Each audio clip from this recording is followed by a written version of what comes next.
আল্লাহ, হ্যাঁ কে আপনি? আমি আল্লাহর ফেরেশতা। এখন তুই বল, তুই কার কবর খুঁড়তেছিস?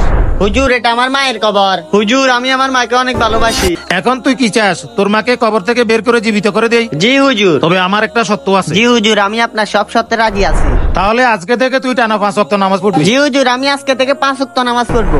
41 দিন পর তুই ঠিক এই জায়গায় আমার সাথে আবার দেখা করবি। হ্যাঁ سبيل الدموع سبيل مريح تنهدى صاحي كي تستريح والدعاء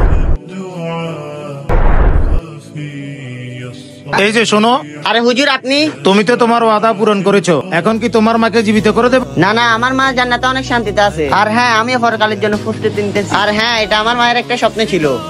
হে আল্লাহ, তুমি আমার ছেলেকে দুনিয়াতে কিছু দাও বা না দাও, 5 ওয়াক্ত নামাজি বানিয়ে দাও। ভিডিওটি ভালো লাগলে চ্যানেলটি সাবস্ক্রাইব করবেন।